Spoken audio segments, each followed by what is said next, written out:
Halo sahabat sehat, kembali lagi di podcast resmi Rumah Sakit Slamet Riyadi Surakarta. Hari ini kita akan membahas topik yang sangat menarik seputar dunia kesehatan dan mungkin banyak terjadi pada para pendengar di rumah. Apa ya? Yaitu dengkul kopong. Berikut faktanya.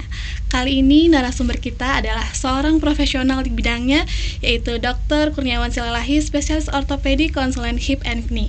Beliau juga merupakan Kepala Rumah Sakit Slamet Riyadi Surakarta. Mari kita sapa. Selamat pagi Dokter Izin. Selamat pagi dok. Bagaimana Dok Izin kabarnya dokter? Luar biasa. Baik dokter, banyak nih yang bertanya dok, para pendengar, sebenarnya apa sih dok yang dimaksud dengan dengkul kopong dokter? Oke, dengkul kopong ya. Saya juga mencoba mencari-cari sebenarnya makna kopong itu apa dulu ya, ya kan? Kopong supaya sama nih pengertiannya. Kopong itu mungkin ya, kopong itu kan dari terminologi bahasanya itu kan kosong ya. Kosong. Ya dok. Tapi di bidang kita itu ya dengkul tidak pernah kosong gitu. Jadi mungkin ini suatu keadaan di lutut kita di mana biasanya dikeluhkan pada orang-orang yang sudah lanjut usia ya. Dan ini saya lebih menduga mungkin keadaan disebut osteoartritis ya, peradangan pada sendi lutut yang biasanya disebabkan akibat, banyak yang bilang ini proses degeneratif, tapi banyak juga yang bilang ini bukan degeneratif sebenarnya. Nah itu mungkin jadi struktur di dalam sendi lutut itu akibat kondisi osteoartritis ini itu menimbulkan simptom yang orang awam mungkin sebut kopong. Dengkul kopong. Baik dokter. Nah banyak juga nih dok, untuk para pendengar yang masih awam bahwa bunyi krek itu diasosiasikan dengan dengkul yang kopong dokter. Berarti apakah sama seperti yang dokter bilang karena sendinya, atau mungkin ada ligamen, atau mungkin banyak juga yang bilang gelembung gas dokter? Oke. Kalau bunyi itu kan dia berarti disebabkan adanya suatu gesekan kan. Gesekan menimbulkan bunyi. Nah, kalau sebelumnya dengkulnya itu nggak pernah bunyi, terus sekarang bunyi, berarti kan ada suatu perubahan kan, perubahan anatomis. Nah, bunyi itu memang perlu dieksplor lagi dieksplor lagi apakah pada saat berdiri yang melakukan aktivitas jalan dia bunyi, atau dominan pada saat melakukan gerakan menekuk atau meluruskan kaki kemudian bunyi. Nah itu lebih didominasi kalau saya di sendi itu kan ada di lutut itu kan ada dua sendi. Jadi yang kita sebut sendi tibiofemoral, jadi antara tulang tibia dengan femur itu, kemudian satu lagi sendi patelofemoral. Nah secara anatomis patelofemoral itu ya tulang tempurung lutut kita itu kan dia naik turun, dia di bagian paling jauh, bagian distalnya dipegang oleh patellar tendon namanya, itu tulang melayang sebenarnya, tulang patella tuh. Kemudian di bagian proksimal dipegang oleh quadriceps tendon. Nah pada saat ini kalau kita sebut extensor mekanisme ya, patelofemoral nih, jadi dia naik turun tuh di tracknya, di intercondylar femur tuh. Nah apabila pada proses dia naik turun, proses ekstensi fleksi dia naik turun itu tidak pas di tracknya, nah itu yang menimbulkan gesekan sehingga menimbulkan bunyi, ya kan. Nah ini disebabkan banyak faktor, bisa dari faktor anatomi yang berubah, kongruen di sendinya udah berubah, bisa karena trauma, bisa karena proses degeneratif, atau ketidakseimbangan struktur yang memegang si patelofemoral ataupun struktur yang terlibat di sekitarnya. Itu kan ada ligamen, sehingga pada saat dia mau gliding di tracknya itu dia keluar terus balik lagi gitu. Memang sangat kompleks sih ngomongin itu. Mungkin secara bahasa awam mungkin begitulah. Saya coba menggambarkan. Mungkin nanti bisa ditambahkan animasi ya. pemirsa. Oke. Nah, untuk sebenarnya bunyi dengkul yang normal itu berbunyi atau mungkin tidak atau bagaimana, Dok? Enggak. Itu Tuhan menciptakan sendi kita tuh untuk bergerak, tidak nyeri dan tidak berbunyi. Itu jadi begitu ya, luar biasa ya Tuhan menciptakan struktur di sendi itu. Dia tulang rawan cartilage itu dia sangat smooth ya. Kalau pernah lihat tulang rawan sendi sapi itu ya, kalau makan soto yang ada itu cartilage-nya kan itu smooth banget. Kemudian juga Tuhan ciptakan di sendi kita itu ada cairan sendi. Nah, itu membantu dia supaya gerakan sendi itu smooth, tidak berbunyi dan tidak nyeri. Nah, berarti jika terdengar suara krek pada lutut itu sudah tidak normal ya, dokter? Ada sesuatu ya. Nah, itu harus segera diperiksakan ke dokter. Nah, apakah dok olahraga juga mempengaruhi kesehatan sendi kita, atau mungkin malah membuat sendi sehat atau malah memperparah sendi? Oke. Sendi yang sehat semua tuh, kalau di tubuh manusia tuh trias keseimbangan ya. Seimbangan sesuatu yang berlebih atau yang kurang, pasti tubuh kita itu akan mengalami keadaan yang disebut ketidakseimbangan ya. Itu akan menyebabkan banyak sekali lanjutan keluhan nantinya. Nah, pada sendi itu olahraga jadi yang memberi nutrisi pada cartilage, tulang rawan sendi itu, karena di sendi lutut terutama ya, itu di avaskular, jadi tidak ada pembuluh darah, dok. Jadi untuk memberikan nutrisi ke situ itu dengan cara melakukan gerakan sehingga terpompa ke cartilage-nya, salah satunya itu. Sehingga olahraga tuh sangat dianjurkan memang untuk kesehatan sendi. Tapi olahraga yang bagaimana? Untuk lutut terutama ya, kalau overtraining, pasti suatu saat ya akan ada batas maksimum kemampuan struktur yang ada di dalam sendi, mulai dari cartilage ya, ada bantalan sendi namanya meniskusnya juga atau ada ligamen sekitarnya, ada cruciate ligamen, medial collateral ligamen, ataupun ligamen-ligamen yang memegang patella. Nah, kalau overtraining atau gerakan-gerakan yang itu nanti bisa pada saat melakukan gerakan dia menimbulkan crack atau menimbulkan tear, baru menimbulkan kelainan atau akumulasi. Jadi kalau overtraining terus-menerus pada akumulasi pada umur tertentu, dia akan mulai merasakan gejala keluhan. Nah, jadi pilihannya adalah ya itu tadi, olahraganya jangan yang over sesuai kemampuan dan bertahap, jangan langsung mungkin karena lagi tren. Biasanya lagi tren nge-gym nih dok, angkat beban gitu ya dok. Atau misalkan lari yang maraton gitu kan, dengan aksesoris sepatu dan lain-lainnya yang itu, dia lupa bahwa untuk memulai yang itu, tubuh kita itu termasuk sendi lutut itu memerlukan adaptasi ya, penyesuaian, sehingga tidak langsung dia. Nah, itu dia proses adaptasinya itu yang harus diikuti. Nah, kemudian kita juga harus tahu nih, kalau memang sudah ada rasa, tubuh kita biasanya itu memberi sinyal saat misalkan sudah over, sinyal bisa nyeri ya kan, bisa pegel, bisa bengkak atau merasakan tidak nyaman. Nah, itu sebenarnya itu sinyal dari tubuh kita untuk mungkin mengurangi atau stop dulu, istirahat dulu. Baik dok. Kalau untuk lari sendiri dok, apakah boleh dilakukan setiap hari atau mungkin ada jarak tertentu yang aman, dokter? Karena banyak sekarang kan lagi hits juga nih dok ya lari. Saran saya sih ya, kalau lari tergantung nih lari yang bagaimana. Kalau lari yang maraton dan atau lari yang rutin dilakukan seorang atlet yang memang sudah beradaptasi ya,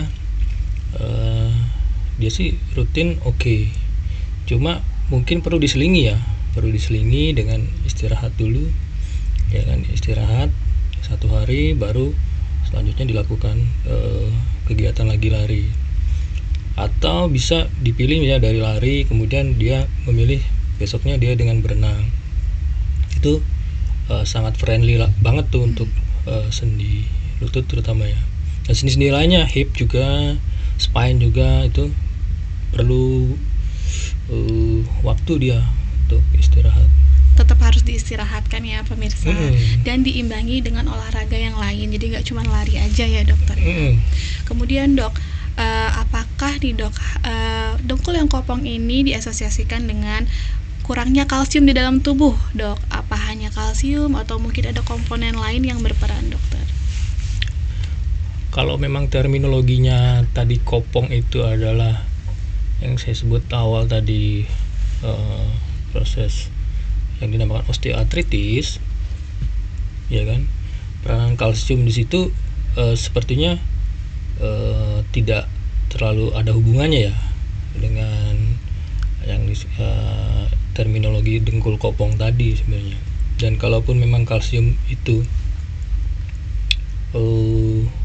mau bermanfaat, itu tidak cuma kalsium saja, memang ada suplemen lainnya selain kalsium yang perlu untuk memperkuat struktur tulang di atas sendi, jadi bukan di sendi secara lokal gitu. Iya dok ya. Nah untuk osteoartritis sendiri nih dok, mungkin belum ada, mungkin kalau untuk orang awam belum mengerti apa sih dok osteoartritis itu dok? Iya, itu adalah proses peradangan pada sendi. Pada sendi itu terjadi peradangan, bisa akibat trauma, bisa akibat proses degeneratif atau proses infeksi sebelumnya. Bisa didahului dengan sinovitis biasanya, sinovium yang meradang di sekitarnya, kemudian dia sel-sel radangnya itu masuk ke dalam persendian sehingga terjadi kerusakan cartilage. Jadi produk akhirnya dari peradangan itu ada namanya MMP, matriks metaloprotease. Nah, enzim itu nanti yang mendegradasi cartilage tadi ya. Kalau cartilage itu tulang rawan ya. Jadi kalau sudah terdegradasi, terjadi perubahan kongruensi dari sendi, nah itu nanti mulai tuh akan ada kelainan-kelainan, jadi valgus tuh kaki X ya, kalau varus kakinya O. Nah itu nanti akibatnya pembebanan loading di sendi itu tidak merata lagi. Itu yang lama-lama mengakibatkan bantalan sendinya semakin menipis bahkan robek. Itu yang menyebabkan keluhan pada pasien. Baik dok, jadi komponen dari tulangnya juga berubah, komponen sekitar tulangnya juga berubah ya dokter. Nah izin dok, apa yang harus dilakukan jika sudah terjadi penyakit mungkin seperti osteoartritis dok? Osteoartritis itu kan kita di klinis itu membaginya ya, jadi beberapa grading gitu kan, grading dari 0 sampai 4 itu. Nah kemudian berdasarkan grading itulah nanti kita lakukan pilihan treatmentnya. Alangkah baiknya memang secara early kita mendeteksinya, sehingga nanti bisa disarankan kepada pasien tergantung. Kalau masih grade ringan, grade sedang, itu bisa pilihannya mulai dari obat menurunkan berat badan, terus fisioterapi, ataupun pilihan olahraganya ya, kita sarankan ke pasien, sampai nanti termasuk melakukan beberapa, ada yang melakukan suntikan intraartikular ya kan, termasuk juga non operatif ya, tindakan non operatif dan operatif. Non operatifnya itu bisa juga tamanya bisa dengan brace dan lain-lain, sampai nanti gradingnya, bila gradingnya udah grading berat, pilihannya memang operasi total knee replacement, atau kalau itu bisa partial knee replacement bisa Baik dokter. Nah, sekedar info ini para pendengar di rumah, bahwa di Rumah Sakit Slamet Riyadi ada yang namanya treatment PRP lutut ya dokter. Nah, PRP lutut ini sebenarnya bagaimana dok? Izin. Oke. Iya, ini sebenarnya berawal dari pasien-pasien saya di Poli yang sudah grade OA lutut ya, OA lutut grade 3, grade 4 yang atau grade 4 lah, yang sudah terjadi perubahan anatomikal knee joint. Itu memang harusnya dia pilihannya adalah operasi total knee replacement. Tapi pasien itu tidak bisa operasi ya kan? Tidak bisa operasi karena Berbagai kondisi ya dok. ada ya, kan itu rata-rata 50 tahun ke atas ya. Ada kondisi-kondisi underlying disease yang membuat operasi ini menjadi lebih berisiko. Kemudian jadi setelah saya inform consent, mereka memilih untuk tidak operasi. Inform consent berulang kali juga memilih dia tidak mau gitu kan. Terus atau juga karena takut dan keluarganya tidak setuju untuk operasi dan sebagainya. Terus dia datang berobat, terus mau diapain ini kan? Ya kan? Ya obat sudah, semua modalitas penanganan sudah. Akhirnya saya coba mengikuti beberapa workshop dan ini saya baca jurnal, dan ini ada pilihan PRP ya. Sekarang berkembang ya PRP, ada stem cell dan lain-lain. Saya coba bandingkan, PRP ini kayaknya lebih friendly kalau dikembangkan. Ini adalah sebenarnya ini bukan terapi definitif ya, bukan terapi definitif saja gitu ya dok. Jadi PRP itu kan singkatan dari plasma rich platelet. Jadi dari darah si pasien diambil, kemudian diolah di laboratorium, diambil plasmanya dengan plateletnya. Nah, itu kemudian disuntikan ke harapannya, memang yang saya baca di jurnal itu dia akan bisa menurunkan inflamasi karena memang itu sel imun tubuh ya dokter ya, salah satunya.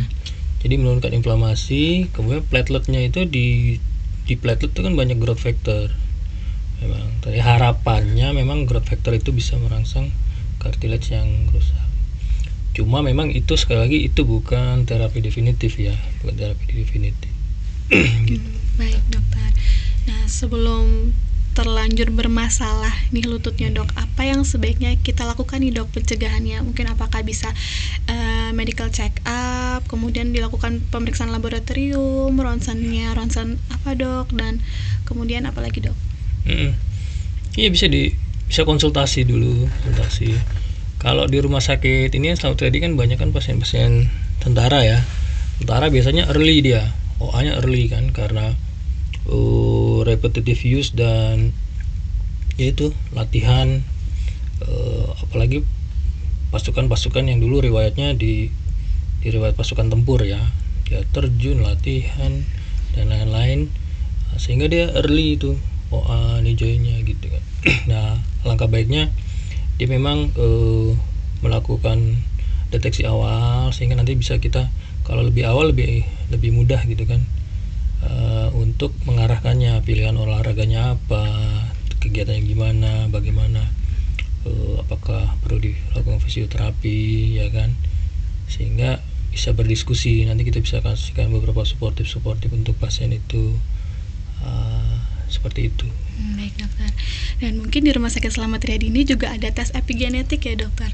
Tes epigenetik untuk mengetahui faktor resiko yang ada di dalam tubuh kita. Mungkin kalau tulang seperti osteoporosis dini gitu ya dokter ya. Nah, seperti itu mungkin kalau para pendengar berminat bisa mencobanya ya dokter ya.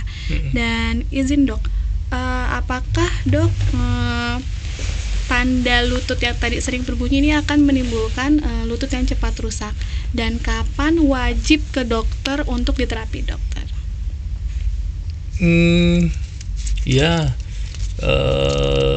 Berbunyi biasanya yang dikeluhkan ya, nyeri biasanya membuat pasien datang berobat itu kan, dia ada nyeri, kemudian instability, goyang, biasanya pada orang muda lebih ke situ.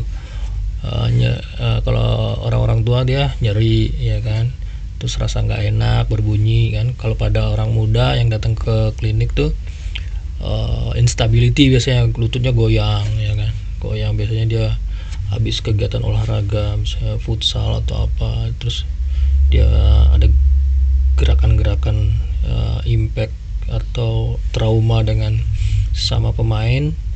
Itu datang ke klinik, baru nanti di asesmen ulang. Lakukan pemeriksaan ya dok. Asesmen ulang. Baik, apa nih dok langkah sederhana yang paling mudah untuk dilakukan para pendengar di rumah agar lututnya sehat dok? Langkah sederhana, apa ya? Terutama para Gen Z nih, supaya nanti ketika tuanya kualitas hidupnya meningkat, tetap produktif dok. Seimbang aja ya, mungkin seimbang gitu ya. Saat melakukan olahraga yang seimbang, ya over. Jangan juga kurang, jangan juga nggak olahraga. Itu juga tidak baik buat lutut tuh. Kalau buat lutut, otot dia tuh nggak bagus kalau tidak olahraga sama sekali. Tapi berlebih pun over, itu nggak baik. Jadi memang itu di zona seimbang. Semuanya serba seimbang ya dok. Termasuk istirahat yang kurang nggak bagus. Terlalu banyak istirahat juga nggak bagus. Jadi Kaum rebahan hati-hati ya. Jadi memang kita ya, di teori kan begitu. Tubuh manusia tuh untuk mencapai suatu sehat itu apabila dia seimbang gitu. Semuanya seimbang. Makanannya seimbang, olahraga semuanya ya dok, istirahatnya pun seimbang. Seimbang. Nah dok, apa nih pesan dokter? Mengapa kita harus mencintai lutut kita sedari dini dok? Ya lutut tuh kan ya, lutut salah satu organ, semua sih nggak cuma lutut ya. Cuma karena saya memang banyak membidangi masalah lutut dan panggul, ya lutut itu sangat penting ya, penting banget. Yang saya lihat pasien-pasien yang dengan kelainan di lutut, masalah di lutut tuh, dia beberapa yang semangat hidupnya malah jadi turun, kualitas hidupnya menurun gitu kan. Sehingga alangkah baiknya untuk menyayangi lutut dari sekarang gitu. Kayak waktu mungkin masih muda mengabaikan, udah apa. Kalau saya lihat beberapa pasien tuh kan pagi lari, sore lari, besoknya lari, itu karena masih muda kan, masih lagi semangatnya itu, terus kayaknya dibebanin gitu. Over training tuh nanti akumulasinya pasti akan dirasakan tuh beberapa pasien tuh. Pada saat sudah ini terakumulasi mengeluh, baru dia menyesal dong, nggak bisa balik lagi dia ke masa yang itu. Kemudian memang ya ini agak susah ya, menjaga berat badan tuh. Kalau over juga beban ke lutut juga jadi over gitu kan gitu. Jadi kurangilah nyemil-nyemil, makan yang seimbang ya dokter. Itu yang susah ya. Iya benar. Nah kalau untuk banyak yang bilang kan lutut ada minyaknya katanya dok, ada seperti olinya gitu dok. Iya. Itu kalau misalkan kurang atau bagaimana, itu bagaimana dok? Dan solusinya apa dok? Ya semakin tua kan kadar air di dalam tubuh kita semakin berkurang kan ya, termasuk di cairan sendinya, sehingga otomatis secara logika kekentalannya akan bertambah ya. Jadi tujuannya cairan sendi itu kan dia untuk melumas sendi itu, sehingga dia sendi itu bergerak secara smooth, tidak nyeri, tadi tidak berbunyi kan. Nah kalau dia semakin kental tujuan dari si cairan sendi itu kan semakin tidak berkurang, jadinya jadi berkurang gitu kan. Nah itu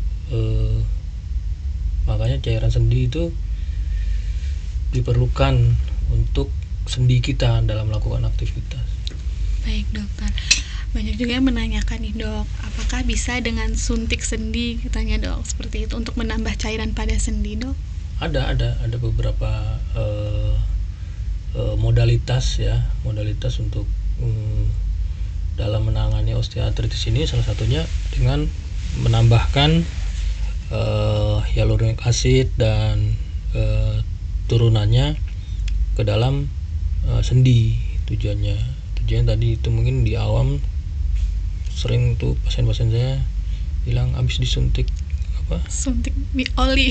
oli ya, itu di awam tuh Iya, ya, itu biasanya hyaluronic acid yang disuntikan ke situ.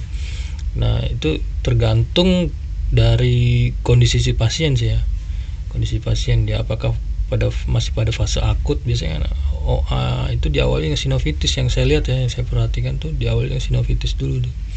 Kalau masih di fase akut disuntikan itu kayaknya nggak pas ya. Baik, dokter. Jadi harus timingnya itu pas sehingga memberikan manfaat juga untuk pasien.